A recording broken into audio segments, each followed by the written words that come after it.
எந்த படத்தில் டப்பிங் இருக்கோ நான் உடனடியாக இல்லைன்னு சொல்லிடுவேன். நான் பண்ணவே மாட்டேன். ஓடிடியாக இருக்கட்டும், விளம்பர படமாலாம் இருக்கட்டும், எந்த படத்துலையும் நான் டப்பிங்கே பண்ணது கிடையாது. why பிகாஸ் தட் இஸ் ஒரு காமன் மேனோட இன்டெலிஜென்ஸ் வந்து நம்ம இன்சல்ட் பண்ணுற அளவுக்கு நம்ம வந்து காஸ்டிங் பண்ணிகிட்டு இருக்கோம்.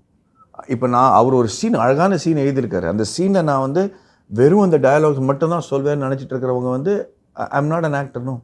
அவர் சொல்கிற டயலாகை புரிஞ்சுக்கிட்டு அதுக்கு 2 படி மேலே கொடுக்கணுங்கிறது தான் என்னோட ஆசை. பட் மொழியே தெரியாமல் இருந்தால் பெரிய பெரிய ஆக்டரை நம்ம வந்து நான் அதான் இன்னொரு எனக்கு கிடச்ச ஹீரோயினில் எல்லாம் ஷாலினி மட்டும்தான் தமிழ் பேசினாங்க. மீதி எல்லாருமே இப்போ தமிழ் பேசுகிறாங்களே தவிர அப்போது நம்ம நடிக்கும்போது அவங்களுக்கு தமிழ் வரல. அதுவும் தமிழ்நாட்டிலேருந்து கூட இல்லை அவங்கலாம். But I don't have a choice.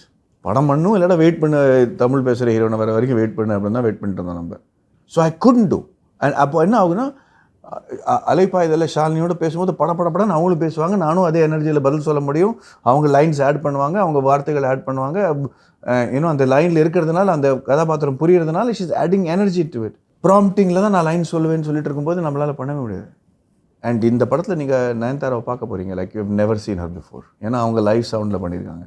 அவங்களோட குரல், அவங்களோட பேசுகிற விதம், அந்த கோபம், ஆத்திரம் எல்லாமே அதில் ஒரு வேறு மாதிரி எக்ஸ்ட்ராடினரி லெவலில் டிஃப்ரெண்ட்டாக இருக்க போகுது. ஓகே.